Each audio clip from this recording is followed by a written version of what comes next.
Bonjour à tous.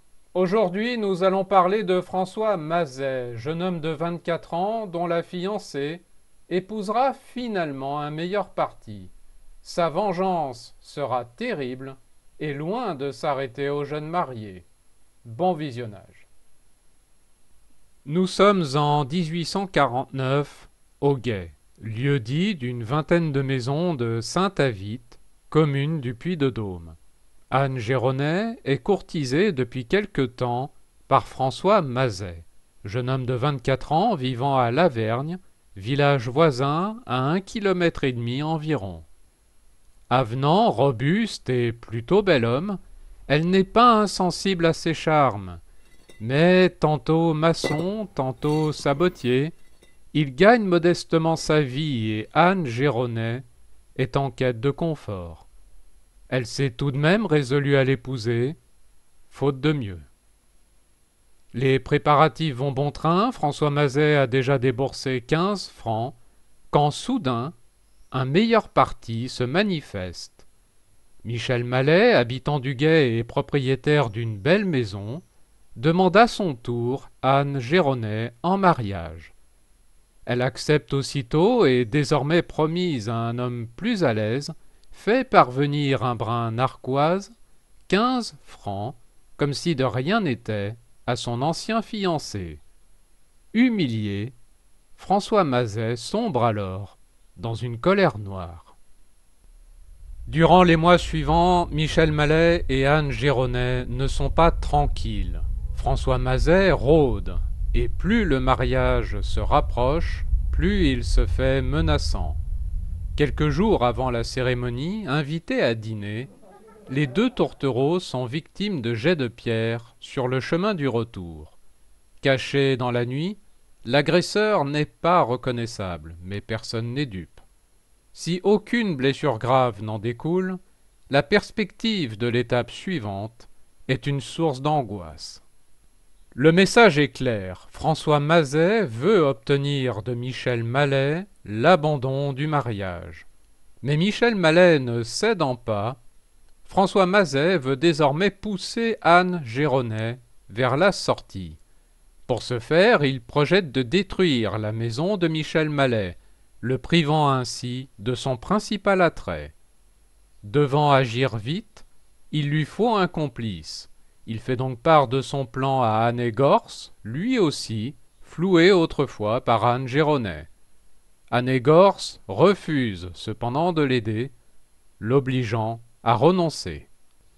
Le 11 février 1850, Michel Mallet épouse finalement Anne Géronet.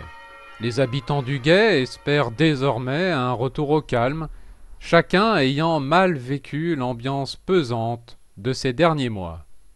Mais à défaut d'avoir pu empêcher ce mariage, François Mazet veut désormais l'anéantir. Le 19 mars au soir, il se rend au Guet à proximité de la maison des désormais époux Mallet. Une fois les jeunes mariés couchés, vers 21h30, il met le feu à la maison, comptant sur la toiture recouverte de chaume pour s'embraser rapidement. Puis retourne chez lui au pas de course. Une fois son domicile regagné, la plupart des maisons étant des chaumières et le vent soufflant terriblement, tout le Guet est en feu.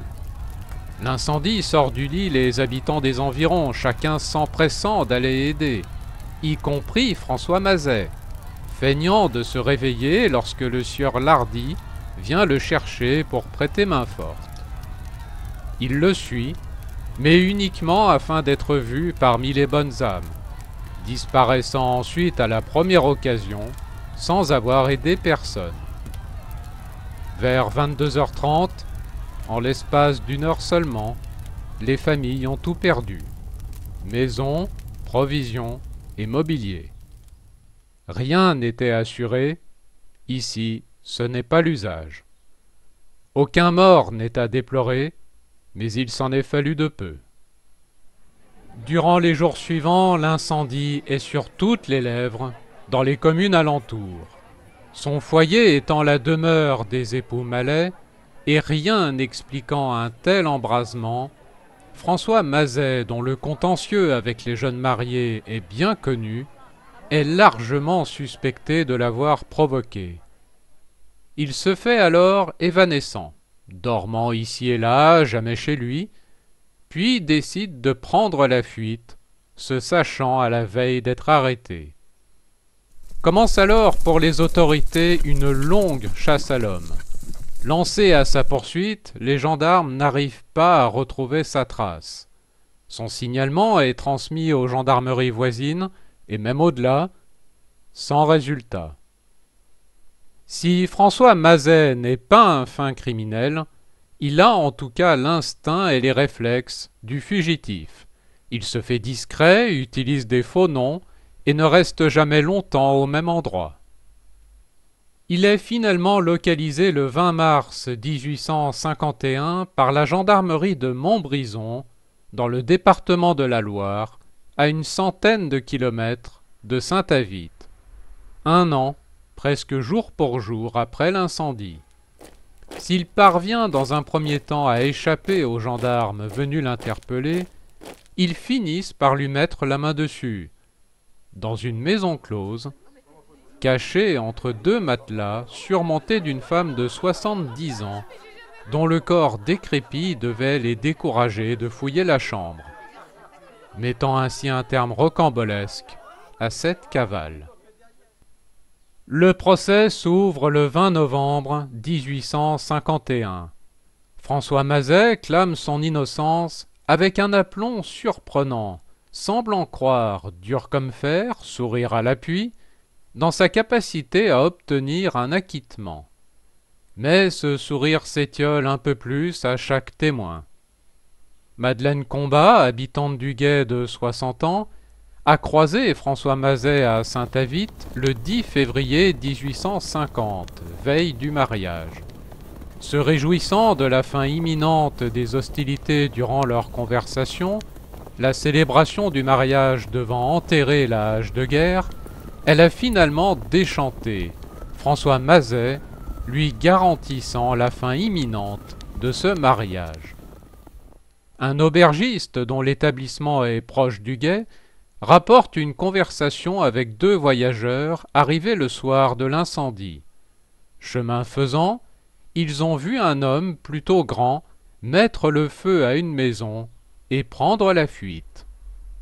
Anne Géronet, désormais Malais, confirme avoir été avertie des menaces pesant sur elle, notamment par des habitants de Giat, commune où François Mazet a de nombreux amis.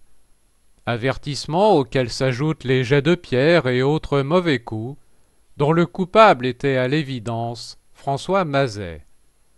Elle a malgré tout sous-estimé le danger représenté par son ancien fiancé. Anne Gors, 26 ans, confie le projet de destruction de la maison auquel François Mazet a tenté de l'associer avec insistance. Faute de pouvoir le convaincre, il a ensuite voulu l'associer à un autre projet, estropier le Nabot, son surnom pour Michel Mallet. Le maire de Saint-Avit a vu François Mazet le lendemain de l'incendie, à la mairie. Il était venu demander un passeport, se préparant à l'évidence à prendre la fuite. Après en avoir discuté avec le juge de paix, il a été décidé de ne pas lui délivrer le document. Divers témoins rapportent aussi des déclarations de François Mazet, se réjouissant suite à l'incendie, s'exclamant par exemple « Ah, ce chien de Nabot, ça l'a bien sorti de dessous sa couverture !» 2 témoins à décharge sont finalement entendus, mais leurs témoignages ne sont en aucun cas crédibles. Accusés de faux témoignages, ils reconnaissent finalement avoir tout inventé. Si personne n'a clairement vu François Mazet mettre le feu à la maison des époux Mallet, et si aucune preuve matérielle ne le lie au crime, sa culpabilité est malgré tout patente. En conséquence, il est reconnu coupable et condamné à 20 ans de travaux forcés.